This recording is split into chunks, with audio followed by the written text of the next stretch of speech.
Hello friends, কেমন আছেন সবাই? আশা করি অনেক অনেক ভালো আছেন। আজকে আমি দেখাবো কিভাবে হাতে থাকা ফোনটি দিয়ে আপনার ছবির ব্যাকগ্রাউন্ড পরিবর্তন করবেন। আর এই যে ছবিটি দেখতে পাচ্ছেন, এই ছবিটির ব্যাকগ্রাউন্ড আমি এক ক্লিকেই, এক মুহূর্তের মধ্যেই আমি কিন্তু ছবির ব্যাকগ্রাউন্ড পরিবর্তন করতে পারবো। এই কাজটি হাতে থাকার ফোনটি দিয়েই করতে পারবো। চলুন ভিডিওটি শুরু করা যাক। কিভাবে করবেন? প্রথমে আমাদের চলে যেতে হবে ক্রোম ব্রাউজারে। ক্রোম ব্রাউজারে চলে যাওয়ার পর আহ, উপরে সার্চ বার আছে। এই সার্চ বারে লিখতে হবে remove remove busy. Remove busy এই ওয়েবসাইটটিতে চলে যাবেন। চলে যাওয়ার পর প্রথম যে ওয়েবসাইটটি চলে আসবে সেই ওয়েবসাইটটির লিঙ্কে একটা ক্লিক করে দেবেন। ক্লিক দেওয়ার পর এখানে আপলোড ইমেজে সেই জায়গাতে একটা ক্লিক করে দিবেন। ক্লিক দেওয়ার পর আপনার ছবিটি কোথায়, যে ছবিটির আপনি ব্যাকগ্রাউন্ড পরিবর্তন করতে চাইছেন সেই ছবিটি এখানে আপলোড করে দিবেন। আমি এই ছবিটি ব্যাকগ্রাউন্ড পরিবর্তন করতে চাইছি, তাই এখানে আপলোড করে দিলাম, ডানে ক্লিক করলাম।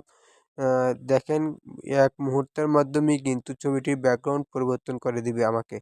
দেখুন কত সহজেই, কত একবারে নিখুঁতভাবে কিভাবে সুন্দর করে ছবির ব্যাকগ্রাউন্ডে রিমুভ করে দিল। এখন আমি ব্যাকগ্রাউন্ডের কালার বসাবো। সেই কালার বসানোর জন্য এখানে লেখা আছে ব্যাকগ্রাউন্ড। এই ব্যাকগ্রাউন্ডের মাধ্যমে আমি ক্লিক করবেন। ক্লিক করার পর এখানে অনেক ধরনের ব্যাকগ্রাউন্ড চলে আসবে। দেখেন, চাইলে আপনি সেই ব্যাকগ্রাউন্ডগুলো ইউজ করতে পারবেন, কিন্তু আমি কালার অ্যাড করব। কালারে ক্লিক করুন।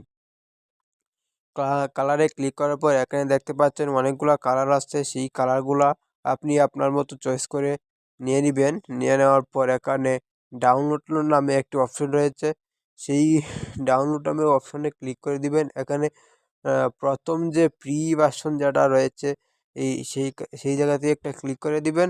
ডাউনলোড এগিন, আপনার ছবিটি ডাউনলোড হয়ে যাবে। তারপর ডাউনলোড হওয়ার পর এখানে আপনার যে ফাইলে রয়েছে সেই ফাইলে এই জমা হয়ে থাকবে সেই ব্যাকগ্রাউন্ড করা ছবিগুলা। দেখতে পাচ্ছেন আমার এই ছবিটি কত সহজেই ব্যাকগ্রাউন্ড পরিবর্তন করে নিয়েছি। এই ধরনের আরও ভিডিও পেতে আমার চ্যানেলটিকে সাবস্ক্রাইব করে রাখুন।